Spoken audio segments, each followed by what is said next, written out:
Hello people, and welcome to my fourth movie review where I'm going to be reviewing Detroit for you. And this movie is probably already in the top three most intense, disturbing, horrific, terrifying movies I've ever seen. And this review is going to be filled with spoilers most likely, so if you haven't seen the movie yet, I would wait until you see it to watch this review. So that's about all I have to say as an opening, and here we go. So, the way this movie starts off is probably the only big flaw I can really come up with in this. And it's not even really a flaw, it just didn't work as well as the rest of the movie. Because it starts off with this really strange animation that kind of gives you a little bit of information on how Detroit got to this point, or just like the racial divide in America already, or whatever you want to call it. And I feel like it just gave a lot of information that most people already kind of know. And the animation itself just wasn't that great. Like, I don't even know what to compare it to. It was just like this really, like, it's like patchwork, like paper mache kind of strange animation. And I don't know, I just wasn't really sold on that. I just kind of wish the movie started where it picks up after that animation, but whatever. It doesn't really take away from my overall thoughts on the movie. And yeah, so that's basically all I have to say about the beginning of it.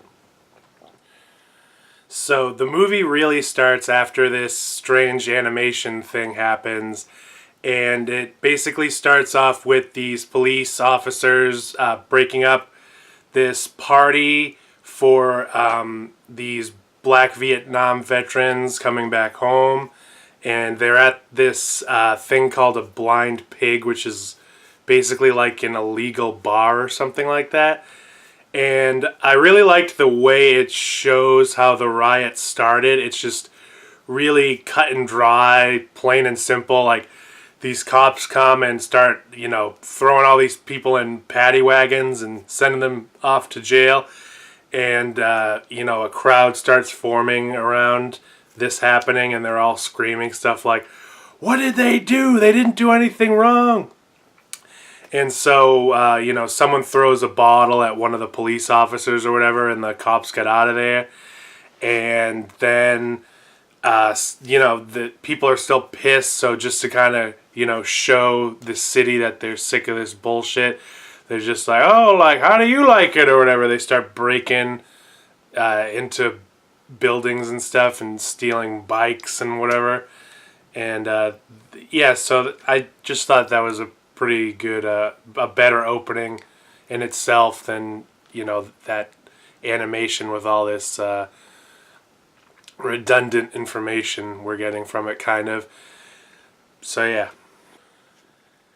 There are two things that happen during this beginning portion of the movie that shows some of the Detroit riots that really just emotionally devastated me in so many different ways. One of them is the part where this tank and these National Guardsmen or whatever are coming down the street, and one of them thinks they see a sniper in the window, but it's really this little girl, like, peeking through her blinds to look out, and they just fucking light her up, and she's she's gone. And that was just, and it just like sits there. The camera just sits there on like the tank for a while, looking up at this smoking window, and it just stays there. And it was like a hole got ripped into my chest or something like that. It just devastated me. And the one that got me even more is when Will Poulter's character and his partner, they see this guy coming out of a grocery store holding groceries, and they assume that he looted the store, was shoplifting or whatever, even though he has bags, like the bags from it. So you don't really know if he did do this crime or not. But they start chasing him down the street, and Will Poulter shoots him twice in the back with a shotgun. And that guy crawls under a car in someone's driveway to hide from the police chasing him. And there's an old woman who comes up and notices him, like, bleeding out under the car. And she says, "Oh, I'll go call the police or whatever." And he's, like, starting to cry and lose consciousness. And he's like, "No, no, like, don't call the police. Call my wife, Roberta." And then you just see him dying slowly under the car, basically. And that got me really close to the point of crying. I pretty much was crying. Like, there were tears in my eyes. I just wasn't really making any noise because, oh man, I don't know. It was just brutal. And all I could think was, how much worse is this movie going to get? And it gets just as bad or worse throughout the rest of the movie. But, I mean, the trailers for this kind of make this movie seem much more heartless and brutal than it actually is. Like, the movie is still really fucking intense and brutal, but it does have a lot of heart to it, and it has a lot of character-driven moments. It's not just all torture porn and gratuitous violence like some people think it might be. It's a smarter movie than that, which should be expected because it was directed by Catherine Bigelow, who has made some really good, smart movies in the past. So even I kind of was worrying about that going into this movie. Like, is this just going to be all 100% bleak, depressing information? But not really. I mean, yes and no. It's not a very hopeful movie, but it does have heart. So that's a good thing. Now that I've mentioned that previous scene where Will Poulter shoots that guy in the back twice, I want to talk a little bit more about Will Poulter's acting and his character in this movie, because he is fucking mind-blowingly good and terrifyingly scary in this movie. I had no idea that this guy, this kid or whatever he is, was capable of this kind of, like, extreme darkness.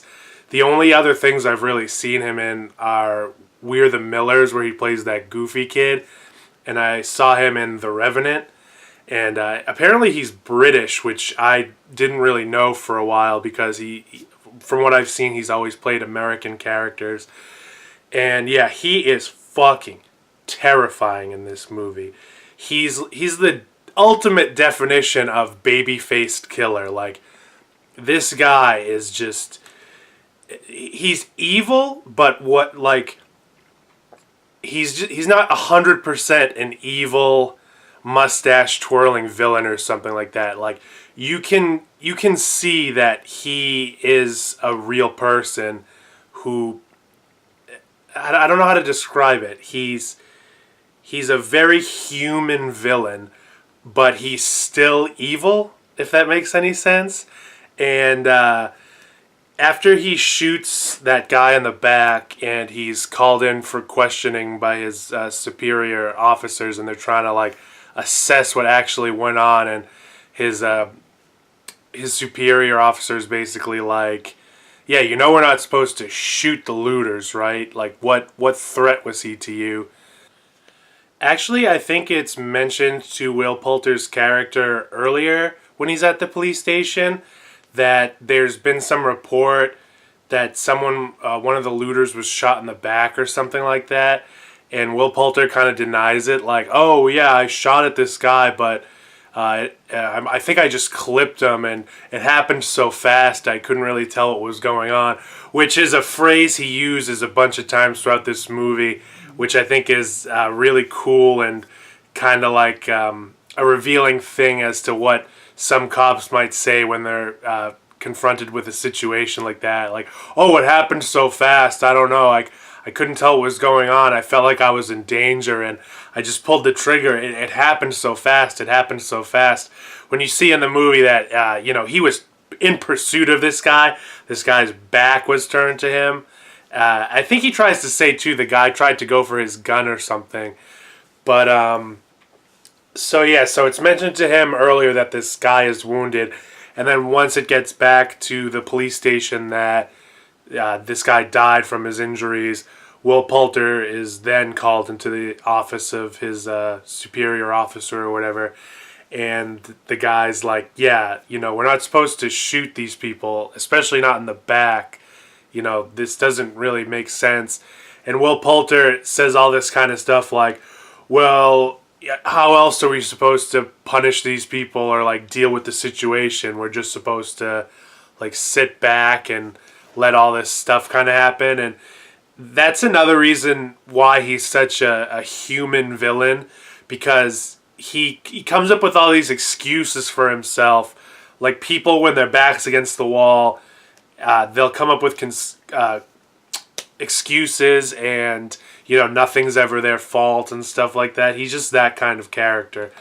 And another good way to describe how he's a very human villain is you get this sense from him that he has kind of a Napoleon complex, where he's such a baby-faced kind of strange-looking guy that you could kind of tell that maybe in his past he was picked on or something, or made to feel less than, and now he's trying to be as hardcore as possible to get as much power as he can.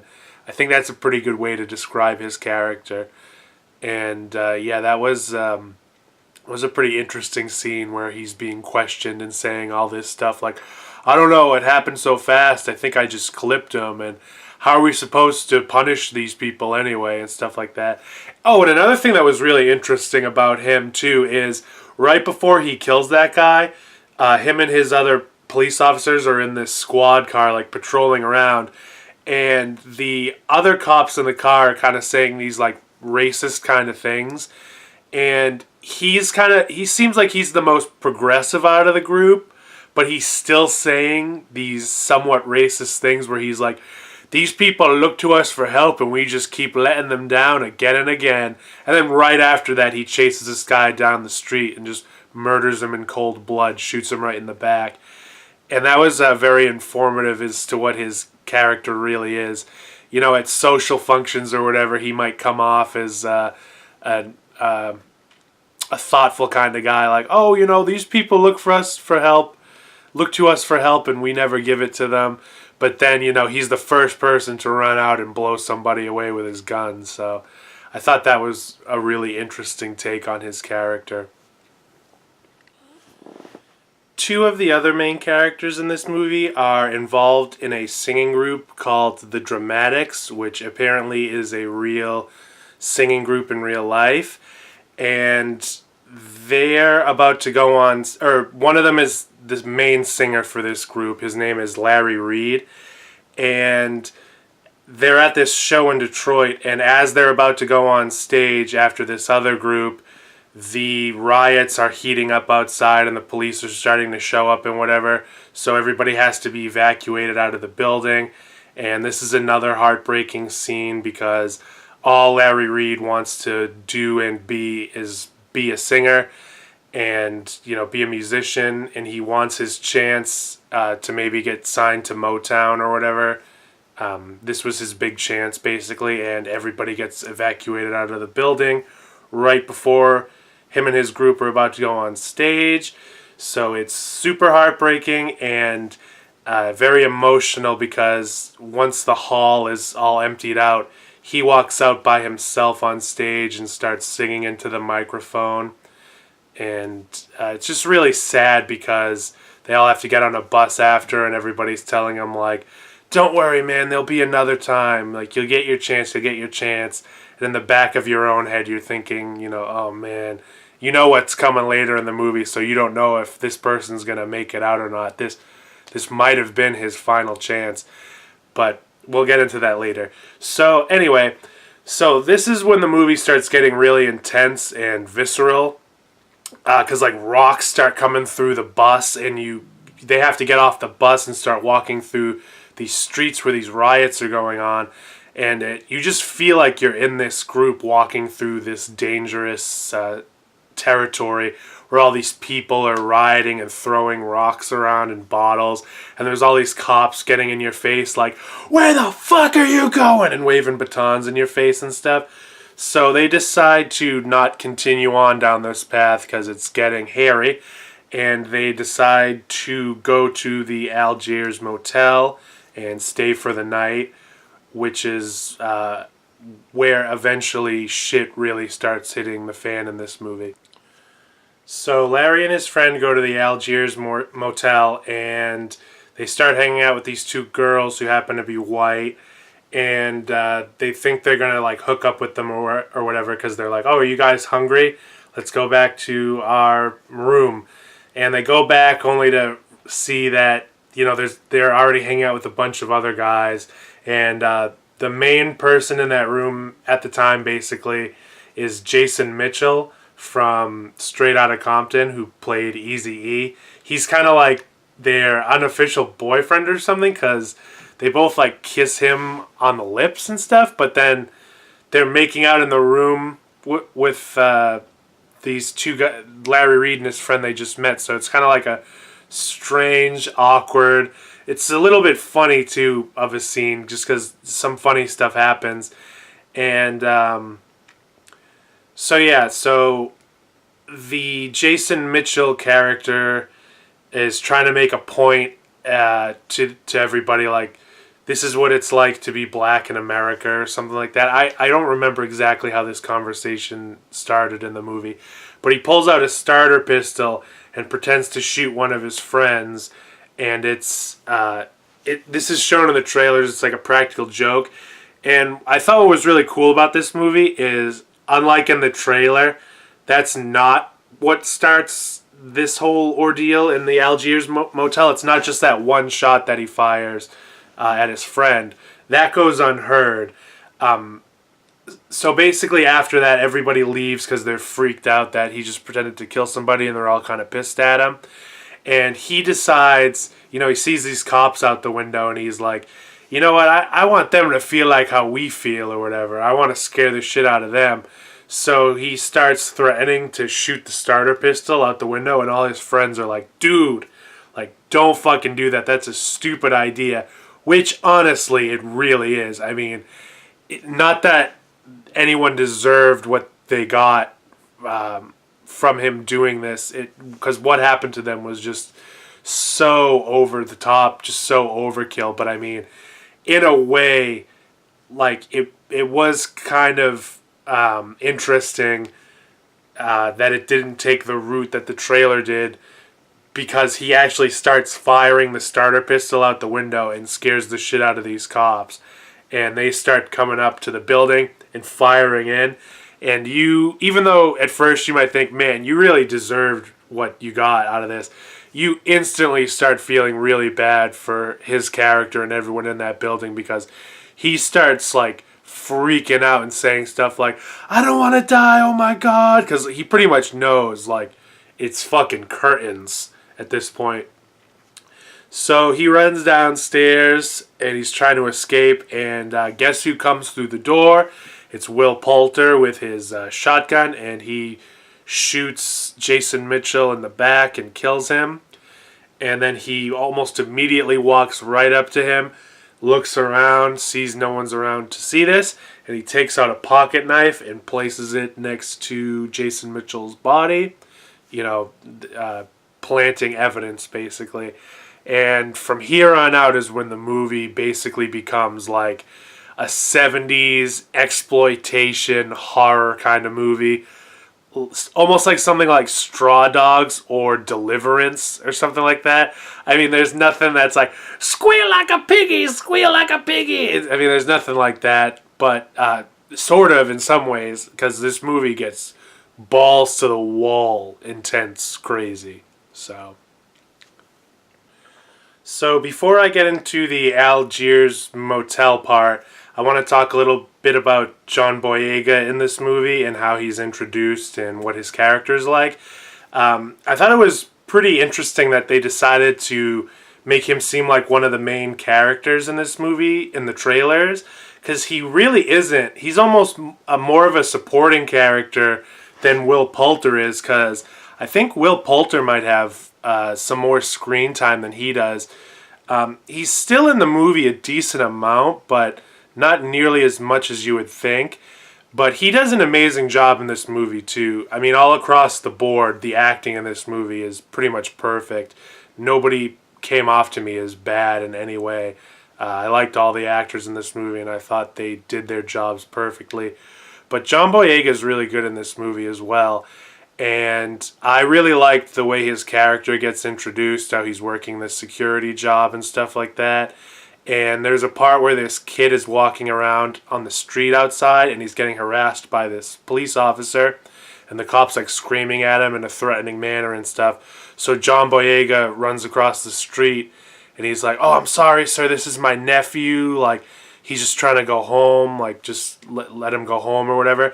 And, you know, he's trying to bail this kid out, basically, and the kid's not realizing that he's trying to help him out, and the guy's like, "I'm not your nephew, motherfucker," and stuff like that, and he's getting all in John Boyega's face, and he's like, "Uncle Tom," he's calling him an Uncle Tom. And then John Boyega, like, pulls him aside across the street and is like, "You better, like, get the fuck out of here," basically, like, "I just helped you out," or whatever he says. And the kid's like, "I'll whoop your ass," or whatever. And John Boyega says something really funny like, "Boy, I know karate, like, I will whoop that ass," or something like that. I thought it was funny how he said it. "I know karate, and I will whoop that ass." And so, yeah, basically, he calms that kid down, and it kind of ends on a funny note, too. Like, they introduce each other, kind of, and he tells his name. John Boyega tells his character's name to the kid, and the kid's like, "All right, Tom," and he calls him Tom again as he's shaking his hand because he's kind of like being a little shit. And then he sets that kid off, and he sees the kid like run down the street unharmed, and he's kind of like smiling to himself like, "Oh yeah, like I'm glad I bailed that kid out of that situation because he might have been killed." And so shortly after that is when Jason Mitchell's character shoots the starter pistol out the window, and then John Boyega kind of gets wrapped up in all this, and he has to go with the police and the National Guardsmen to check out what's going on at the Algiers Motel. So now we're pretty much all caught up to speed as to the main portion of this movie, like the big middle of it, the Algiers Motel incident. And so now I'm going to start talking about that. So, yep. I'm going to try to skim over this part a little bit and try to wrap it up as much as I can, because I could probably sit here for like an hour and a half describing everything that goes down during this part of the movie. I might not even remember all of it because I only saw it once like a day or so ago. And so basically the cops all come in, they line everybody up against this wall, they're threatening them, they're saying, you know, they're trying to get a confession out of somebody as to what's going on. They start playing this death game where they like take people into a room and they pretend to kill them, like they'll shoot a gun off, but then they'll tell the person like, "Stay on the ground, don't move, don't make a sound, or I'll really kill you this time." So everybody outside is thinking they're taking people into these rooms and shooting them. And so this whole portion of the movie is just so intense. And, you know, all these racial slurs are being thrown around and all this kind of stuff. And this is when Anthony Mackie's character comes into the situation. And, man, they put this guy through the fucking ringer because, you know, there's these two white girls that are with them, and for some reason they think, because they found Anthony Mackie in the same room as these two girls, they think that he's their pimp. And he actually was in the service. He was in the Air Force, I believe. And, you know, he's trying to convince them throughout this whole time, basically, that I'm not a fucking pimp. I was in the Air Force and stuff. But he'll show them his government card and stuff, and they'll just be like, "This is fake. Like, we know you're a pimp."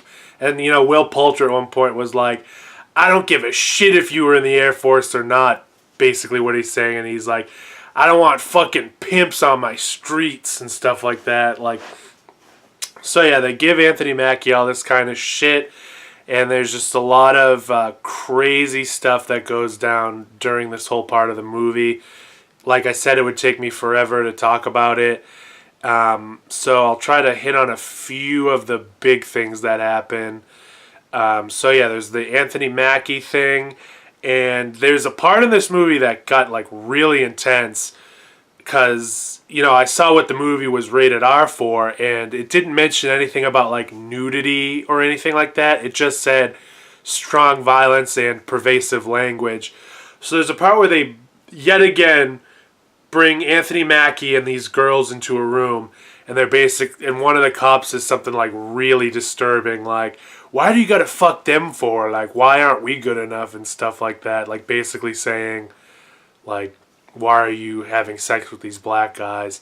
And it's just really disturbing. And then one of the cops, like, just rips this fucking girl's dress off, and she's there naked, and I was like, oh shit, like, where is this going? Like, and it doesn't go anywhere. Like, I was assuming there was going to be some kind of like rape or I don't know, sexual misconduct or something like that, which there really isn't besides him ripping her dress off. But that really, like, I kind of like jumped in my seat, kind of like, ooh, like, where the fuck is this going now? I thought it was really going to start going down some Straw Dogs territory, which it doesn't, but it gets pretty close. And so one of the other really horrible things that happens during this is the other Will Poulter and the cop with the bangs, who I think he's the one who rips the girl's dress. They're like aware of this death game that they're playing, and so toward the end of this section of the movie, they have this one guy who they think knows what they're talking about. They say to him, like, oh, you want to kill one? Or something like that. Like, go ahead and do it. And the guy, in his mind, thinks they also really killed everybody.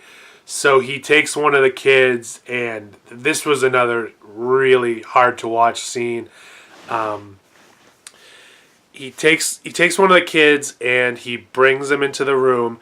And you can tell by the look on this guy's face and the way he's kind of like... he has this like nervous tick kind of thing, like he's just like obsessively blinking like in this weird way as he's holding the shotgun up, and there's something like fucked with this guy's mind just because of the way he's blinking and the way his face looks. And you hear the gun go off from outside the room, and you hear this thud, and that guy killed them, but the police, the Will Poulter guy and the other cop, don't. So once they realize that, they start really freaking out and stuff like that. So, yeah, if there's anything else I missed or I think is important, I'll say it in the next part because I'm just kind of like rambling now at this point. So, yeah, there are a couple other things I wanted to mention before I wrap this part up. I also wanted to say this is another like very minor flaw I had with this movie. It's not really a flaw, it's just something I didn't understand. It's after they kill Jason Mitchell's character and they line everybody up against the wall, the cops are basically saying, like, we just want a confession, who was shooting the gun, we want to know what the fuck happened here and stuff. And no one says anything. Like, the only thing they say is just, no one had a gun, like, nothing happened and whatever. And I didn't really understand that mentality. Like, maybe it's like today where people don't want to, talk to cops or rat anybody out. That might have been it. But I mean, in that situation, the guy who was already doing it is already dead, and you have like a pretty good excuse that could maybe get you out of this. And no one even tried. Like, not even the white girls in this situation tried to explain what was going on, which I really didn't understand, because if I was in that situation, I would have been like, yeah, the guy you just shot, he had a starter pistol, and he was playing a prank on everybody. He was pretending that he was shooting everybody, wanted to scare them, and it just got out of hand, and, you guys thought someone was really firing out the window when it was just a practical joke. No one says that during this whole part, which I just couldn't really wrap my head around, and I feel like the whole movie works. The movie's pretty much perfect besides like a couple little things here and there like this that I would have done maybe differently. I think, personally, I would have rewrote that scene as someone trying to tell the cops like, oh, it was a fake gun or something, and then the cops just don't believe them, and they're like, yeah, good try, like, now I want to know what really happened or whatever. Because, like I said, if I was in that situation, I'm not ratting on anyone who's alive at this point. This guy already got killed, and what's the point of like getting wrapped up in all this too over something that he did? I just didn't understand that. And also, I wanted to mention another really cool scene that I thought was badass is during the part where Anthony Mackie's getting like beat up and interrogated, and no one's believing anything he's saying. Eventually, he just kind of says like, "All right, man, like I know what you're trying to do here. Listen, I'm not gonna give you any trouble. I'll tell you whatever you want, but I'm not gonna lie down for you either." And I just thought that was so badass. Anthony Mackie is a fucking fantastic actor, and he was great in this movie too. I almost wish he had a little bit more to do in this movie, but he was still really good in it. And I love that part where he tells Will Poulter, like, listen, I'll do what you say, but I'm not going to fucking lie down for you.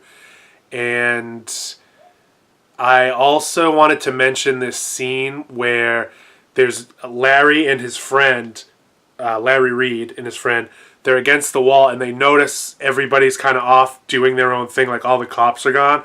So they have this one opening to leave, and this is so intense. Larry's like, let's go, let's get the fuck out of here. And his friend's like, no, like, they'll kill us if they see us.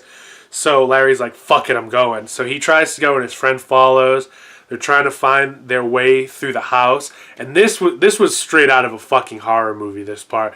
They're about to go out this door that's open slightly, and as they're about to go out, you just see this National Guardsman, like, face with his, like, gun and his bayonet just like appear at the door, and they're like, oh shit, and they just run away. They hide in the basement for a while, and that part scared the shit out of me. That was something out of like Halloween, like that National Guardsman was like Michael Myers or something. So they can't find a way out, and eventually they come back upstairs and they put themselves against the wall, like right before the cops and everybody kind of like come back around. So they don't get killed during that part, but that was a super intense scene. So after that one cop takes that kid in the room and actually kills him by mistake, thinking that the other cops actually killed their people that they brought in the room, Will Poulter at that point is basically like, all right, we need to get the fuck out of here now. Like, we cannot keep doing this because shit has officially gone beyond what I even expected. So they basically are letting everybody out, and they bring them over to Jason Mitchell's dead body, and they're basically saying, like, I know everything about you. If you say anything to anybody, I'm going to kill you. Like, what do you see here? And they're making everybody basically say, like, I don't see anything. I didn't see anything. So they let everybody go, but the last person that they're about to let go is Larry Reed's friend. And this is one of my favorite scenes in the whole movie. I thought it was incredibly powerful and extremely relevant to what goes on today with law enforcement and killing unarmed people and such, and trying to, wipe all that stuff under the rug. So they have Larry Reed's friend. They have him looking at Jason Mitchell's body, and they're like, what do you see here? And he's like, I see him or whatever. And Will Poulter pulls out a gun and he's like, let's try this again. I don't see anything. And Larry Reed's friend, he just gets like this rage over his face and kind of like gets in Will Poulter's face, and he's like, there's a dead guy right there lying on the ground. You telling me you don't see that? Or something. He says something like that. It was just really badass. He's like, there's a dead guy lying right there. And then Will Poulter's just kind of like, and then he shoots that kid, and that was just fucking heartbreaking. But Larry Reed get to escape right before that, and he's running through this field, and these cops shine a spotlight on him eventually, these other cops that had nothing to do with this motel incident. And man, he is fucking terrified. Like, the actor that played Larry Reed, he was incredible too, just like everybody else in this movie, but like, he looked really shaken and frightened during this scene. and this cop comes over and is like, who could do this to somebody? Like basically what we're all thinking, normal ass, non-racist people who don't beat the shit out of everybody for no reason. He just kind of walks over and takes Larry Reed in his arms and is like, who would do this to another human being? And then that's a really kind of touching, emotional scene when these two cops put Larry in the back of their car and they bring him to the hospital. Another one of the most heartbreaking parts of this movie too is you see Larry in the hospital and his friends are around him, and he wakes up and his face is all swollen, and he describes to them that the police did this, and one of his friend's younger brothers, he's like, he's one of the ones who got killed, and that his friend is like, there's no way that's true, is it? And Larry Reed basically confirms it. And I think it might be that same kid or the other kid that was shot by, I think it's the kid who was shot by the officer that didn't realize you don't actually kill people with that death game. You see his parents getting informed, or his dad and his grandmother or something. They get informed about his death, and the dad just doesn't believe it. He's like, nope, there's no way that's Aubrey. That was the kid's name, Aubrey. He's like, there's no way that's Aubrey. Aubrey's too smart to do that. It must be a mistake. And they called him at work, and he just hangs up, and he's like kind of like struggling to put his glasses on for a second, though, and then he goes back to work. And later on, you see that he has to go identify the body, and this part was just so fucked up. He's sitting there like talking about having boys and like, oh yeah, they don't listen, and boys will do this and so, and the woman doctor's just like, yeah, I have 2 boys too and stuff, and she's kind of being like the typical cold, distant doctor who's trying to relate. So she's kind of like trying to have this conversation with him about having boys, and then she's like, well, it sounds like you really want to go in to see him now, so if you'll just follow me. And then you see her walk into this room that says morgue on the door sign, and he's just kind of like sitting there, the father, and you see him like look up at the grandmother, and they're just looking at each other in silence, and you don't see anything beyond that with that family, and that just really hit me. That almost made me cry too, and it was sad and kind of disturbing the way that doctor was just like, well, sounds like you want to go in to see him now. So yeah, those were pretty tough scenes to watch. But the next part I'm going to talk about is maybe my favorite part in the whole movie. So that'll be coming up in just a second. I think my favorite section of this whole movie is when the cops that were involved in this motel incident, they're all getting called into the police station and questioned about what's going on, and basically shit's just like falling on top of their heads, like their world is starting to crumble around them, and you start to see the pressure really get to them, especially Will Poulter and stuff. And they're like all sitting in this room about to be interrogated by their superior officers or whatever, and one of them is like freaking out, the one who actually shot the kid, and he's like, man, like I think I'm gonna go in there and tell them what happened. And Will Poulter's like, do not fucking do that, like, and he says something really creepy and insightful as to his mentality and maybe what certain people in real life, they might have this kind of mentality, where he says something to that guy like, you can't let something that lasted a second define your whole life.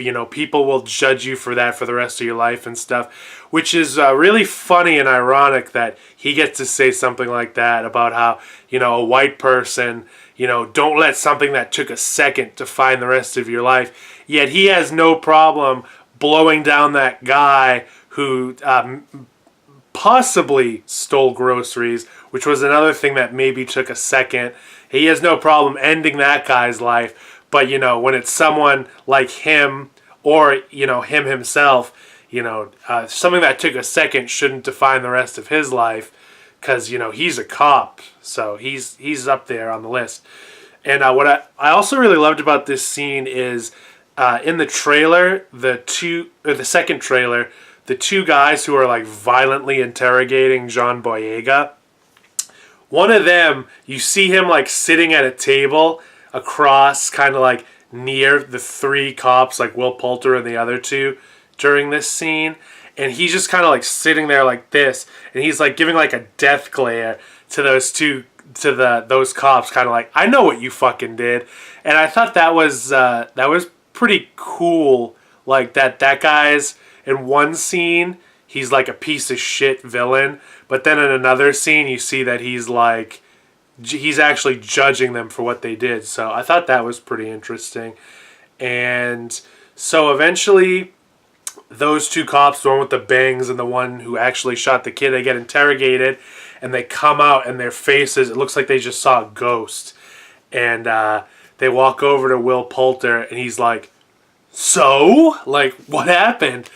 And they're like, yeah, we might have said some things.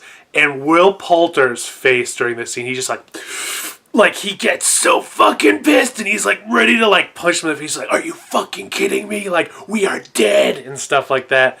So he knows that he's next in line to get called, and he tries to escape.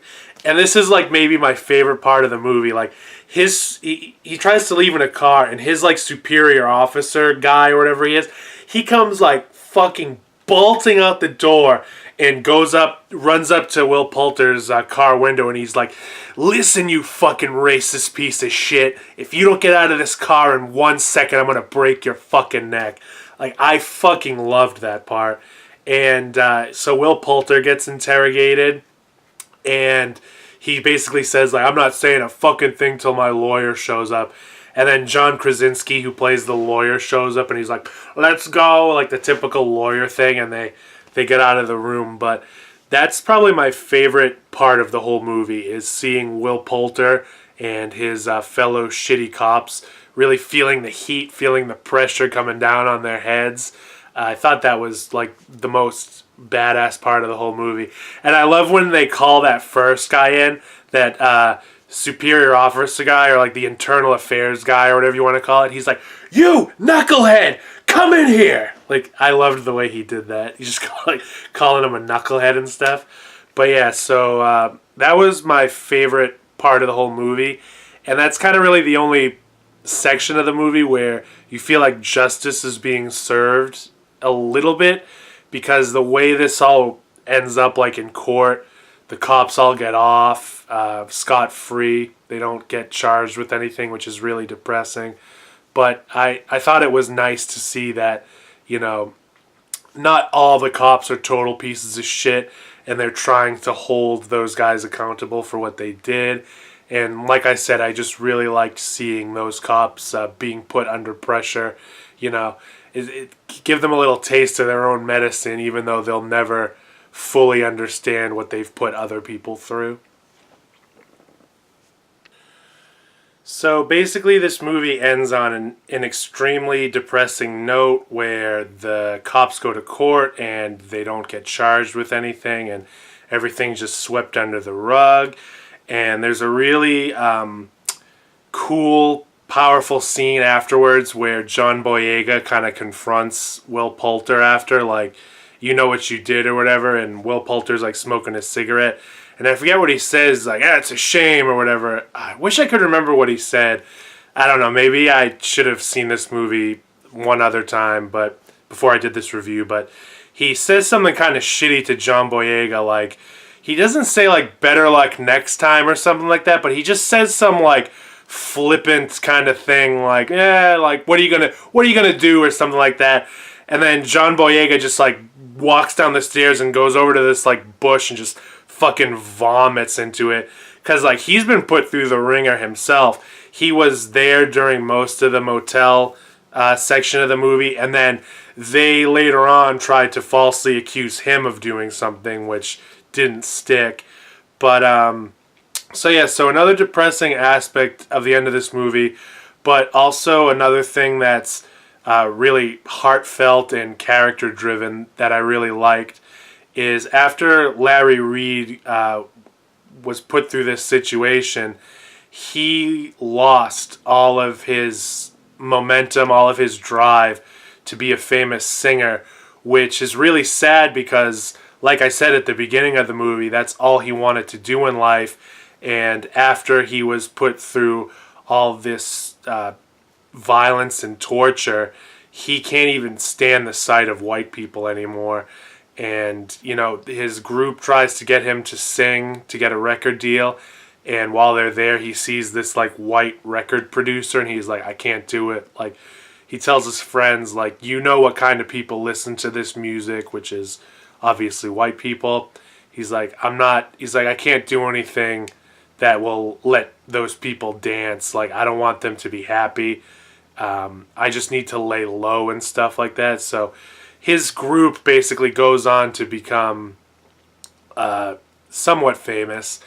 And it's really sad because you see him like living in this abandoned house or something like that where there's no heat. And he has to keep putting layers of clothes on. He's eating soup. And eventually he tries to get a job at being like the choir leader at a local church. And, you know, he tries to go in again. He talks to the priest. And he's like, yeah, I put in an application for this and I haven't heard anything back. And the guy's like, oh, well, you're like overqualified for this. You know, don't you want to work at the clubs downtown and stuff? And Larry Reed's just like, no, man, like those clubs, they're too dangerous. There's too many cops around. Like, I really need this job. Like, I need the money. So the movie ends with him getting a job as the choir leader. And they're all like singing a song in church. And that was another part that almost made me want to cry because, again, all he wanted at the beginning of this movie, his main motivation in life was to become a famous singer. And by the end of it, that just got beaten out of him and he just couldn't do it anymore. He couldn't even deal with white people. And that was just heartbreaking. And then the end of the movie, it kind of gives you like these subtitles or whatever you want to call them. It's giving you like information as to what happened in real life. And, you know, the cops all got off. They didn't get in trouble for anything. But then eventually one of them, years later, got brought into like a civil court or something like that. And he was eventually made to pay only $5,000 to one of the families for the wrongful death. So that kind of shows you like where society was at back in the day. They thought, you know, a young black kid's life was only worth $5,000 apparently. And so yeah, this movie ends on an incredibly depressing note, but I think this movie is an extremely important movie for most people to watch. I understand if they think the subject matter is a little too much for them, but I think they should just suck it up and watch this movie anyway, because like I said, it's not 100% gratuitous, violent torture porn. It has a lot of heartfelt moments in it. You know, they're all mostly really sad, but I just thought it was a really good movie overall. It's easily one of the best I've seen this year so far. I'd probably put it on my number one spot as of right now, like tied with The Lost City of Z. Because I think as of right now, the three best movies I've seen so far this year are Lost City of Z, War for the Planet of the Apes, and this one, Detroit. And yeah, I would probably put Detroit at the number one spot, kind of like tied with The Lost City of Z. In some ways, maybe I think it's even better, but they're kind of like hard to compare because, I don't know, they're just two different movies, two different subject matters. So yeah, to wrap this up, I'd give this movie a 10 out of 10. I think it's extremely effective at what it's trying to do, and it's a really smart movie. It's not just dumb violence like some people might think it is. And I thought it just hit me really hard emotionally. Thought it was great. So yeah, like I said, I'd give it a 10 out of 10. Thought it was a fantastic movie, and I hope you enjoyed this review. Let me know what you think in the comments below, and yeah, that's about it. So have a good day, everybody. Go see this movie if you think you can handle it. Bye.